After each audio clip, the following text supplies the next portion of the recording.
Joining us now with the latest on the UK election is author and academic Matthew Goodwin.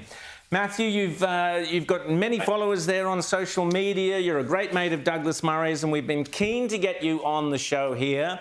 And Douglas said to you, come on, mate, Matt, get on Outsiders. That's the only show in the world worth being on. And you agreed with him, and here you are, Matt. So it's great to have you on the show. Tell us... Thanks for having me.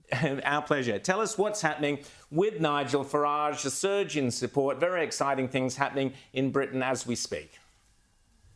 Well, look, the big headline here is Nigel Farage is back in British politics. He set up a new party, the Reform Party, and he's campaigning hard against mass immigration, against woke ideology, and against the political class in Westminster. And to be honest, much like Brexit, he's outflanked everybody again. He's averaging 19% of the national vote this week. We've only got 10 days to go until the election. He's almost certainly going to win election to the House of Commons for the first time in his career. And this is really speaking to a bigger point, which is we are witnessing the implosion of the British Conservative Party, a party that doesn't really know what it is anymore, what it believes, where it's going, and it isn't really conservative anymore. So this is what happens when you lose touch with those conservative voters.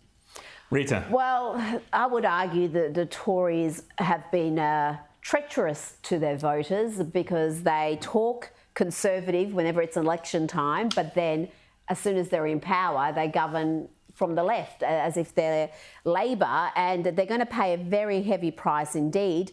What is your prediction for who will be the opposition? Who's going to be, because we know Labor's going to win, they're going to win in a landslide, but who is going to prevail from the other contenders? The Liberal Democrats were in prime position there for a period.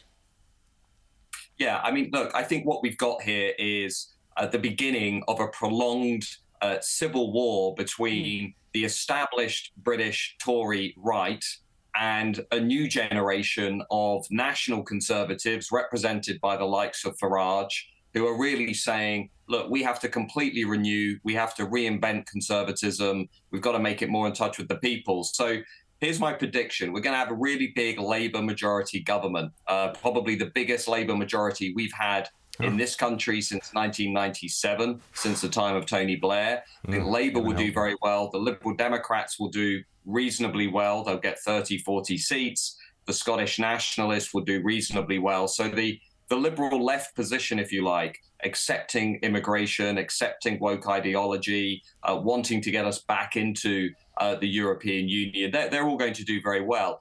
And then there's this big battle for the right. And look, as long as Nigel Farage is elected into Parliament, he will be one of the big opposition voices in British politics. He won't have the biggest party by any stretch, but simply through the force of his charisma, simply through the force of his media skills, through the fact that he is supported by millions of people across the country, that oppositional voice will be taken very seriously. And it will become stronger, Rita, if another thing happens that I'm predicting, which is that the Conservatives will respond to this election defeat by moving even further to the cultural left. They'll say, look, we need to basically become Labour. We need to be a big state, big tax, big immigration party. And of course, that will then leave more room for Nigel Farage as we go through this Parliament. So look, he's going to be feeling very confident. I'm with him tomorrow in the seat of Clacton in Essex, watching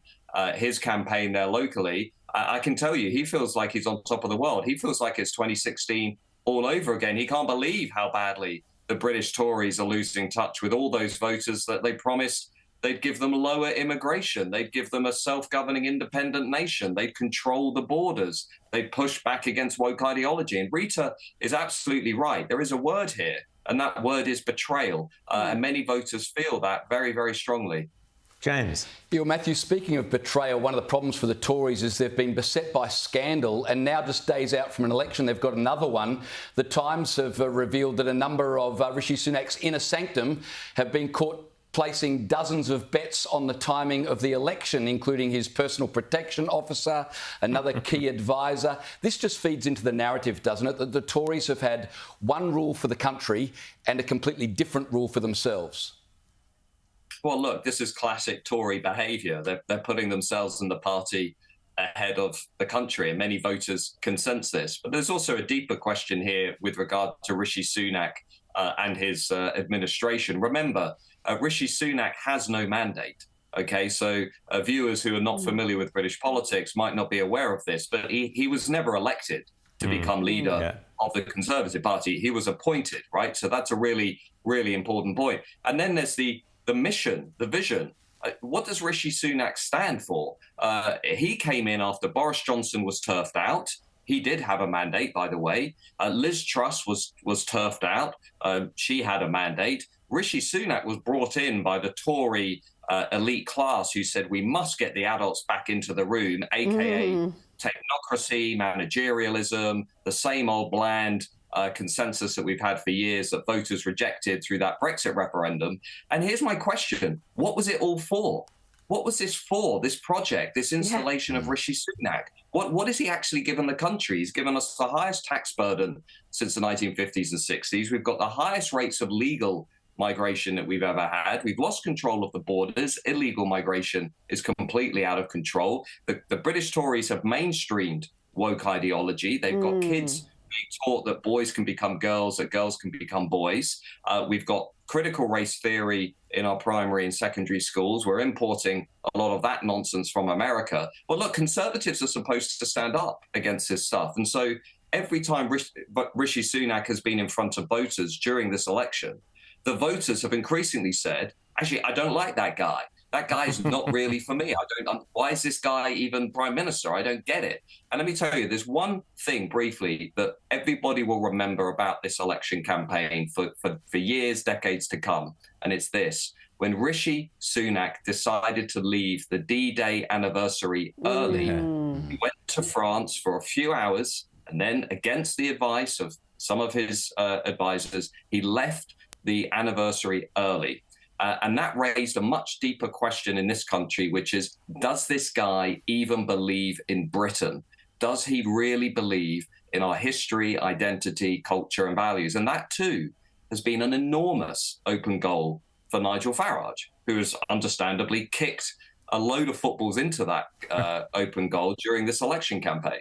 But one thing, Matt, as well, that Nigel Farage pointed out was it wasn't just Rishi Sunak. Last year, apparently, Keir Starmer had his poppy on during the morning when he was attending various events. And then when he attended an Islamic event, the poppy mysteriously disappeared. And Nigel Farage asked the BBC interviewer whether this was a sign that maybe Keir Starmer as well had didn't quite know the significance of D-Day. Just tell us briefly, Matt, so Farage has attacked net zero, which is fantastic. COVID vaccines, he wants to look into that. Lockdowns, masks, he wants to look into that. Migration is the big thing. He's prepared to tackle trans ideology. These are all the culture war issues that so many politicians on the right have avoided for years and years. He is a cultural warrior. What do you think will happen between now and the election? Will the Conservatives, idiots like David Cameron, who isn't even elected to Parliament and is criticising Farage, will they come around and start to see that they need to maybe split the seats somehow, do some kind of deal, or is that not on the table? In brief, there will be no deal between the Conservatives and Nigel Farage. Why would he make a deal when he thinks, understandably, he can win the whole House? And that's what he's thinking. Not necessarily, of course, at this election. Remember, we're in a first-past-the-post system. But here's what Farage is hoping. He wins a handful of seats in 10 days' time. Maybe he wins 5 million votes. Maybe he wins 100 second places. Maybe he is the alternative to Labour across all of those working-class districts. Then he comes out of the election, he says, right, now I'm going to take over what remains of the Conservative Party. And he invites all of those disillusioned Conservatives to join with him to build a new political movement in British politics. This is where it's all going. This is going to be an incredibly bumpy, volatile, chaotic period in British politics, which I hope will get us to a much more representative and successful Conservative movement that's more in touch with the people, because what we've got at the moment cannot continue. It is a joke of a Conservative Party that is simply not conservative on any major issue at all. It's completely and consistently given way to liberal progressives on a whole host of issues. And so Farage, stronger than ever. That's the conclusion from this election. Fantastic. Matt Goodwin, so great to have you on the show. I hope you will join us on that bumpy road ahead many more times, because it's great to have your insights and your knowledge there. Thank you for staying up so late to chat to outsiders, and have a great day tomorrow with Nigel Farage.